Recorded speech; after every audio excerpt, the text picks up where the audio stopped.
Hey everybody, welcome back to another episode of Dentistry Unmasked. My name is David Rice. I'm here as always with... Hey everybody, Pamela Maragliano-Muniz. I am so excited for this episode. We are here at a trade show, so it looks a little different obviously. And we have the privilege of hanging out with a lot of our friends. So most of our guests are people we know, like, love, adore, whatever. But I don't feel like it's always that you get to hang out with like one of your absolute dental besties that literally she's like one of those people that lights up a room and you just like always leaves you wanting more. So welcome, Amanda Hill. I'm so glad you're here with us today. Thank you, both of you, for having me. I'm so excited to be here with you guys. You guys are two of some of my favorites, and I love your dogs too. Thank you. Yeah, we should have a dog tribute sometime. Right? Oh, it'd be so good. Be so good. Senorita would be fine. Pandy would be afraid of everything, but well, it'd still be fun. Yeah.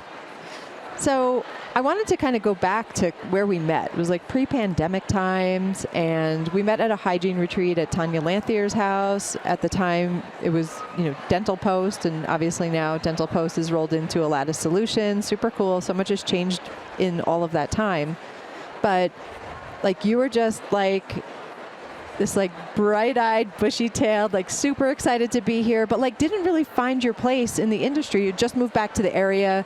I want to hear about that and like what has kind of happened to you, because a lot has happened to you in a short period of time. A lot has happened in a very short period of time, and actually in really only 6 years. So 6 years ago, I went to my very first RDH under one roof. My friend Jenny invited me. I'd never been to, spending money on a conference, on my own as a hygienist. Like, that was my doctor's job. Why would I do that? And anyway, I went. It was local. I walked around this exhibit hall floor, much like it is today, and found my mecca world of places that I'd never even knew existed.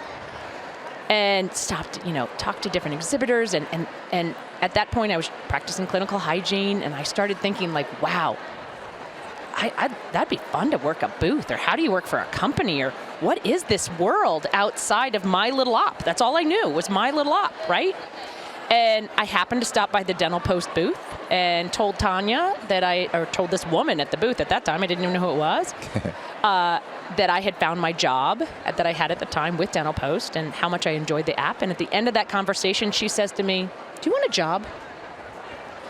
It's a good conversation. Right? And I walked away and I said yes. And then I walked away like, what did I just say yes to? But whatever.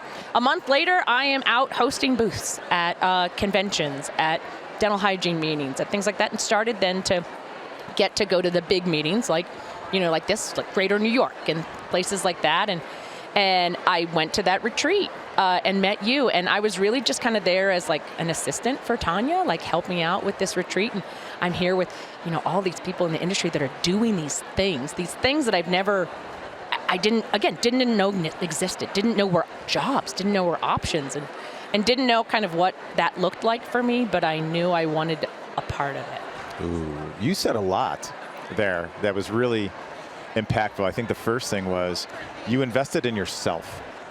It wasn't, I need somebody to send me there. It was, I'm going to invest in me. Yeah. And I'm going to show up and immerse myself in this scenario, which I think is an important first step for so many of our listeners, because it's easy to look to somebody and be like, hey, how do I do this? What do I do? Can you help me? Versus, I'm going to bring me. Right. Yeah. And I would say you've done it all yourself. It's not like you've been like, all right, well, I'm going to do this or whatever. You've sort of, correct me if I'm wrong, you sort of started finding a niche that wasn't a sexy topic, and you made a cape. No, actually, Emily Bogey made me the cape. Oh, she did. You didn't make it. Was a gift. Oh, that is amazing. Was a gift. It was a gift. All right. A cape is a gift. A cape was a gift. So how that kind of all came to be. So we're working with Tanya, networking, going to meetings, meeting friends like Pam. Meeting different people, and just starting to learn what options were out there. And then when people would ask me like, hey, Amanda, would you be interested in writing an article? Like Jackie Sanders asked me that. In my head, I'm thinking, I don't know how to write an article, but out of my mouth came, yes, I would love to, Jackie.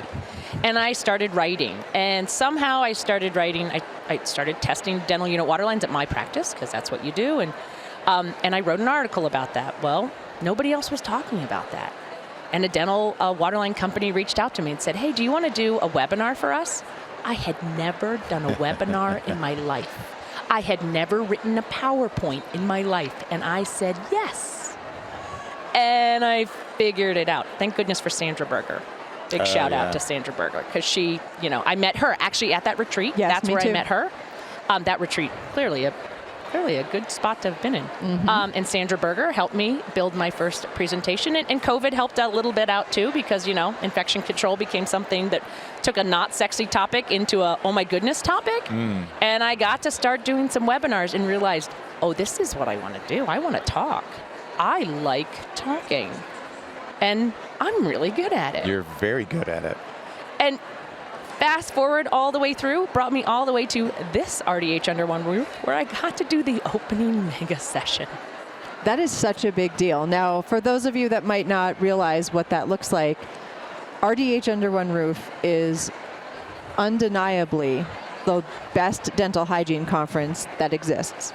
The energy here, the camaraderie here, networking, just people elevating each other is next level. And Pam, while conferences are dying all across the country, this one is growing. Yeah.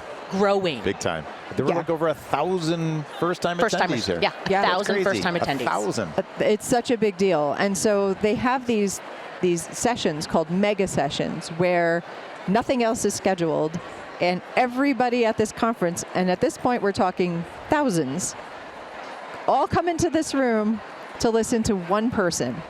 And the kickoff mega session is a big deal because it sets the tone for the rest of the meeting, right? If you like schlepped on there and you did like a terrible job, everybody would have like schlepped out of their room and the energy would have been down. But that was an incredible opening. And I just feel like I just haven't seen anything like that in a really long time. Thank you.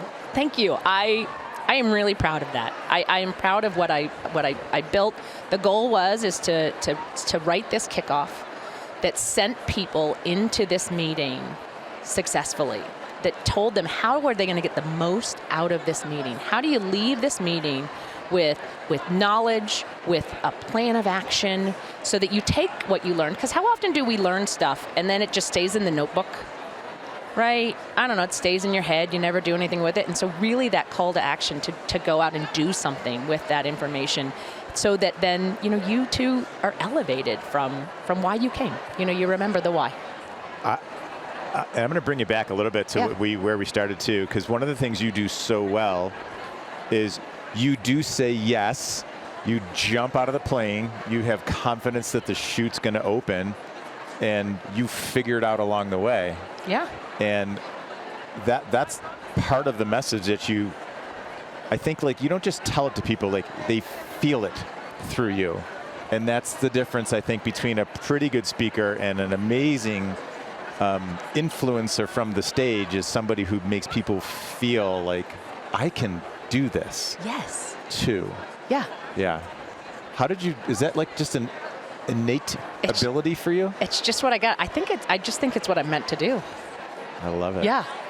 I think it's a good mix of being honest with people and letting people know that I do have the voice in my head that says you don't know what you're doing, but I have the ability to say, shut up.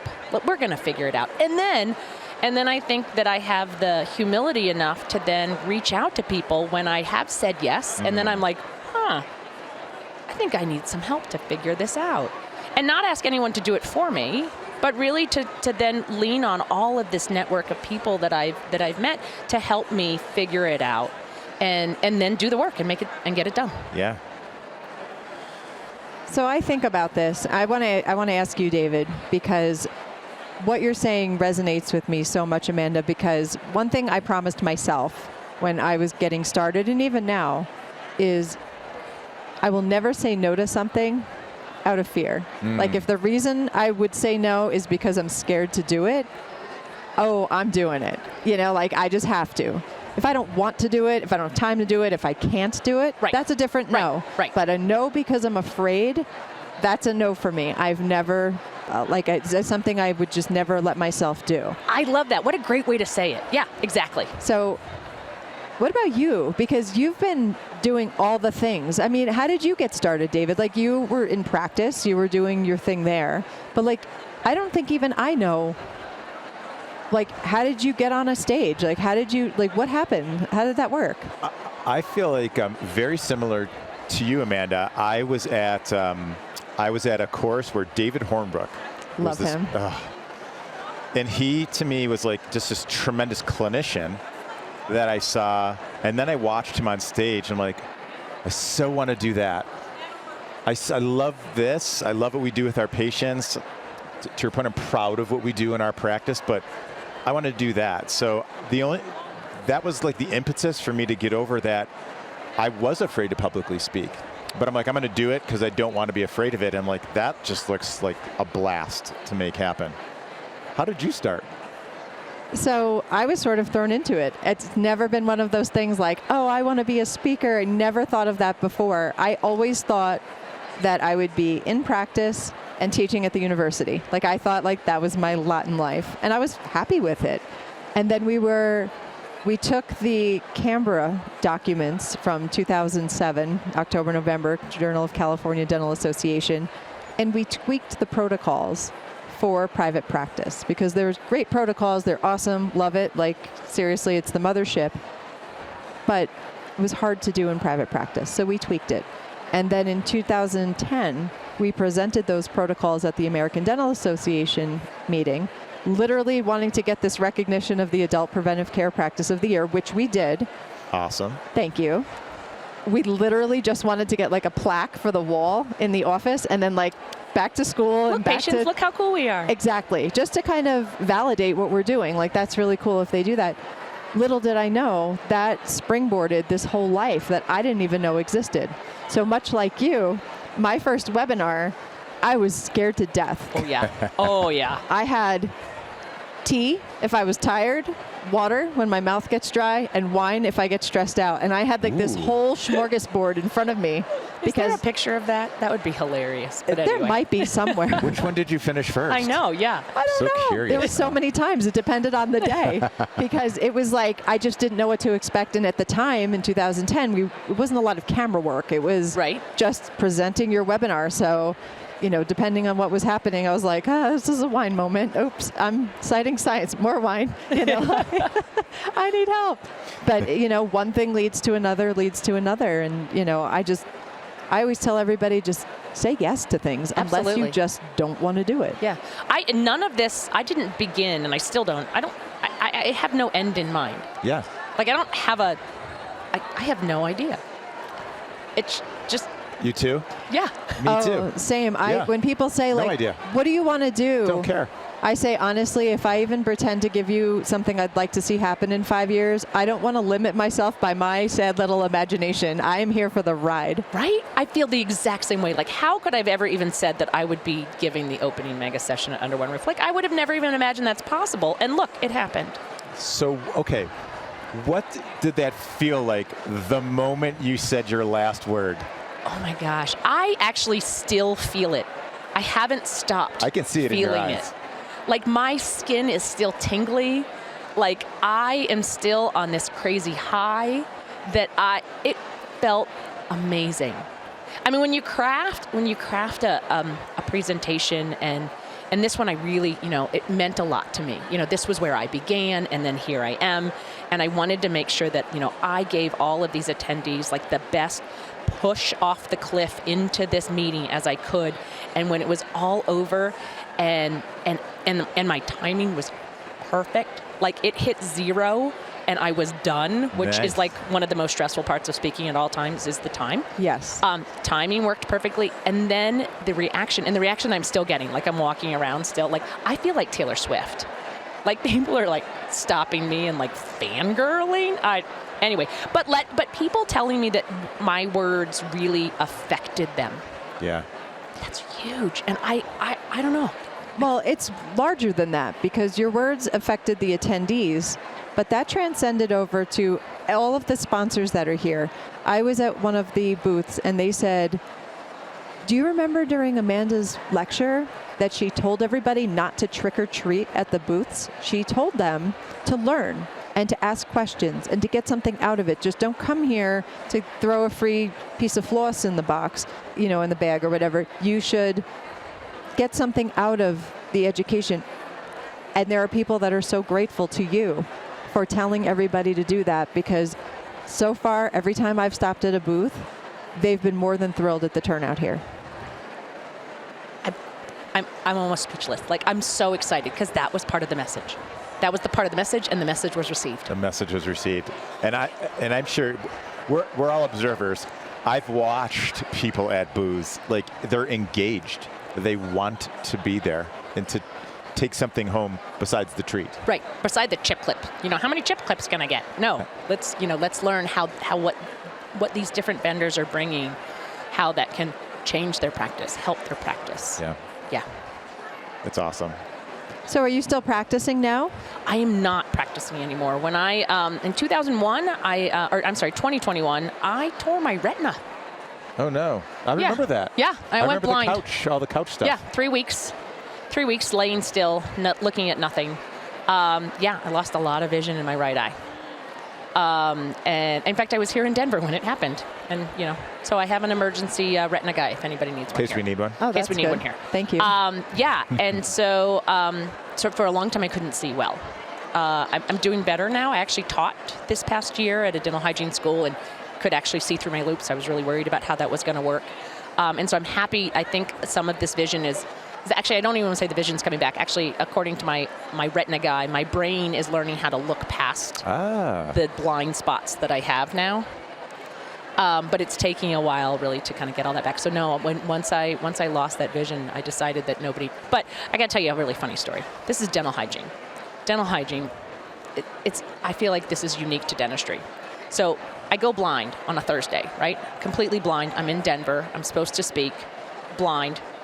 I call my office because I'm supposed to see patients Monday. I'm like, hey, front desk gal. Right. So nowhere I'm to go. blind in one eye. She's like, okay, but do you think you'll be fine by Monday? She's like, we've already rescheduled him twice. I really don't want to reschedule him again. He'll only see you. I'm like, I'm blind. I can't see. Yeah. Not making it up. Yeah, such a dentistry story. Anyway, so no, but I did get to teach this year, which was fun. That's awesome. Yeah. All right, I have to ask this. This is kind of a weird question. So I've had glasses since second grade. So I have a good eye and a not great eye. I think everybody has one eye that has better vision than the other. Was it the good eye or the lesser good eye? That You know what?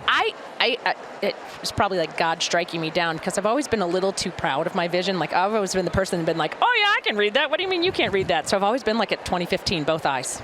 Wow. Yeah. Oh, you're lucky. Well, Yeah. not anymore. So on my driver's license, it says organ donor. And I'm like, I'm sorry for the poor sucker that gets these Sorry, buddy. pieces of crap eyes. I'm like, they look all right, but they I was work. going to say they they're don't work. lookers. They're pretty. They're darn Lookers. pretty. Like we talk about smilers. Yes, You've got they're- lookers. Thank you. Yeah, they're worth nothing. I don't know about that. They're probably worth something. I don't know. They're Maybe better than not. nothing, but I don't know. We'll see. Hopefully, I don't have to worry about it. Yeah, let's not. Yeah. Oh So my where gosh. are you next? What's I'm continuing to speak and write. So I Yeah. have a full calendar booked. Next week I'll be at Star of the South in Okay. Houston, Texas, Houston, Texas? talking about dental hygiene instrumentation. Nice. So it should be fun. But yeah, whole calendar booked for the rest of the year, and still lots of writing for DentistryIQ. Yeah. Turns out you're pretty darn good at that. I'm kind of good at that. Yeah. Yeah, it's pretty fun. I love your Dear Patient column. Isn't it fun? It's awesome. Yeah. Yeah, I like that one point. too. What's your tips for somebody who wants to follow in your footsteps? Because there's a few thousand people who I'm sure right now are thinking like, how do wanna I be her? Yeah. The first thing is get to know yourself. Get Yeah. to know where your strengths are and what you love. And then the next step is get out of your own way. Because you are your biggest obstacle. You are the biggest thing that is going to hold you back because you're afraid, because you decide you're not good enough, because of all these things. And keep just trying. Don't be afraid to get it wrong. It's okay. But you have to try. You can't just talk about, oh, I want to, and then you call me, and I will totally talk to you. Like, if you email me, I will spend time with you. But the amount of people that I spend time with, like I'll do a Zoom with, and say, I want to write, and I say, okay, write it and email it to me. I never hear from again. You have to do it. Yeah. You have to do the work. So just get out of your own way. Get started. It's easy to sit back and, as an attendee, to watch what you did yesterday and be in awe and just be like, wow, this lady's got it together. I just have to ask, when have you screwed something up royally? Like, what was like something you did that you were just like, oh man, I don't know, this is it for me? Well, did you notice in the opening mega session that I called a hippopotamus a rhinoceros? That was a good screw up. All right, I did not. I was there, Isn't and that I hilarious? didn't even notice. I didn't notice it even until somebody pointed out. They're like, Amanda, you said rhinoceros. I was like, they did? I was supposed to say hippopotamus, and There's I said always rhinoceros. those people. Isn't that so funny? Of Yes. all the things, Anyway. they're like, by the way, Yeah. it was a hippopotamus. Yeah, pretty much. No, I got to tell you, I have written some crappy articles. I've written some stuff that I have scrapped. I've started down a road and been like, you know what, I can't. This is not the road for me. And have stopped an article kind of midstream and decided that's not the way to go. And so it's okay don't be afraid to pivot.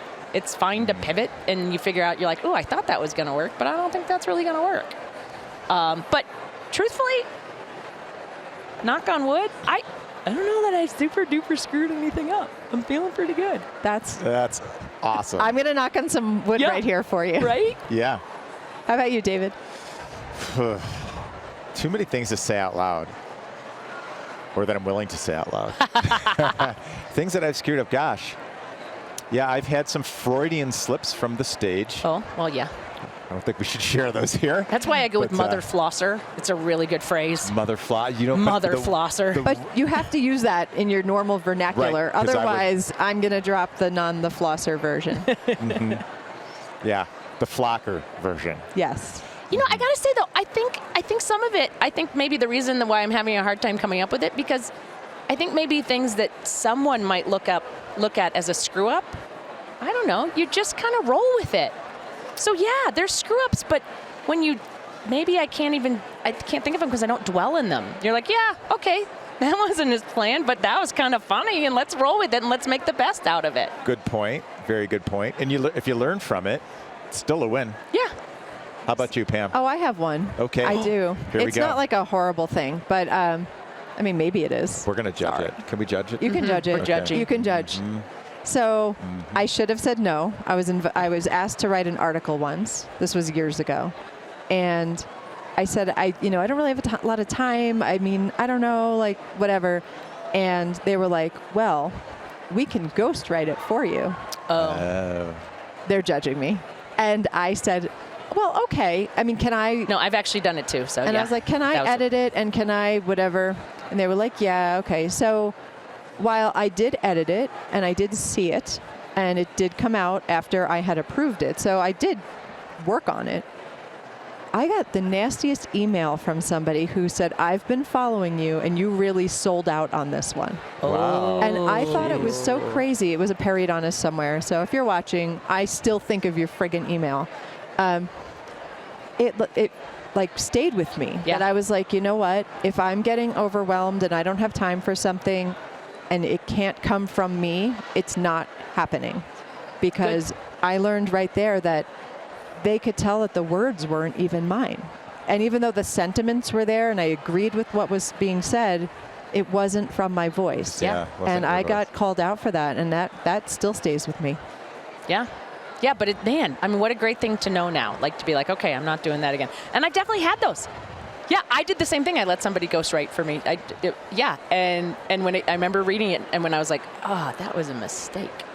Like not doing that one again. But I guess I didn't look at it as an epic fail. I looked at it as like, okay, that was a good one to learn. Don't do that again. Yeah. I think we're our own harshest critics. Oh yeah, Hey, that's what happens when you're live. it's fun. Good times. I feel like she had something to say. I don't know. We'll get her on someday. We'll bring her on. We'll forget to press record, but she'll be on this program. Don't worry, I'll clap. You'll never see her. Squirrel. Squirrel. I love it. So who's the best person you've met here that you didn't know before this meeting? Like somebody that you're like, you know what? See something in that person. Oh my gosh, I don't even know that I could name a specific person because I've met a lot of amazing hygienists. Pretty cool. That are really excited. And darn it all, if you were listening to this, I hope you actually email me because I've given a lot of you my card and I've told a lot of you to reach out to me, and you can see this excitement and you can see this potential in the message that many of these clinicians have to get out. And I want to hear their message. I want to hear what they have to bring. But there's a few different aspects to this. There is the industry, like get on stage, glamour aspect to what we do. Mm-hmm. But at the end of the day, a lot of us are still rolling up our sleeves and seeing patients. And currently there is this perception of there aren't any hygienists out there. And while I know not every hygienist in the United States is here at this conference, there's a lot of them here. Yeah. And so what message would you give to dentists to say, you want to have a hygienist that wants to come to a conference like this? You want to have a hygienist that wants to contribute to your practice. How do we as a dentist identify these energetic, empowered, excited hygienists? Because that's, I think, what we want. Yeah. Yeah, I think the biggest thing, the most important thing is when we as hygienists are excited about something, a new product, a new procedure, a new something, let us try it. Let us do it. Think about it. You guys, you as dentists, you're not still doing the same stuff you've been doing since you graduated from dental school, right? You went to courses, you have hands-on things, you learn new techniques, you get excited. In hygiene, we don't get a lot of that. And so you talk about that burnout rate, right? But that is so, it's so blind, it's so tunnel vision, because there is so much that's changing in hygiene. And by coming to an event like this, you see what all these other major hygienists are doing, and you're like, I want to do that, and I want to do that, and I want to do that. And clearly, you can't clear the shelves at Target and buy all the things at once, but allow this really excited clinician to then go, okay, well, let's incorporate this one thing first, and let's see how it goes. And then and really, that study that came out, Dental Post and RDH Magazine do that salary survey, and one of the things they found was that many of the hygienists that were thinking about leaving their job were really thinking about leaving their job to find a better work environment. And part of that was advancement in their careers. And an advancement in their careers could mean bringing things like subgingival air polishing, or could mean things like bringing in a laser, or could mean things like, even just getting new instruments that they're excited about because, oh my gosh, they've only used the same 5 types of instruments that they used in hygiene school and they've never tried anymore, and they heard about a new one and they really just want to try this new blackjack. I don't know, something like that. And so don't squash the excitement. Feed the excitement in whatever way that your practice can. And just think about how excited and empowered you get when you get to try new things. And so make sure that they are empowered and they get that opportunity to try something new. Even if it doesn't work, that's fine. But let them try new things that they want to bring in. So we got to get out of the way too. Yeah. Mm-hmm. Yeah. I totally agree. Yes and no. So if I'm hearing you, in an ideal recipe. Yeah. The hygienist is investing in themselves. So they might opt to flip the bill for themselves to come to a conference like this. But if they find a technology that could benefit the practice, that's where the dentist should really open their wallet or open their mind to be willing to invest something like that. So I'm hearing a give and a take here. Absolutely. This isn't I'm not going to a conference like this because you didn't send me. Right. This is you send yourself, you empower yourself, you learn, you come to me with an idea, and then we figure out whether or not it's something we'll implement. Absolutely. Yeah. Yeah, but definitely at least have the conversation and at least let all that learning that's happening go somewhere. Who wants to learn all that stuff and then just put it back in a book and put it back on the shelf and not get to do it?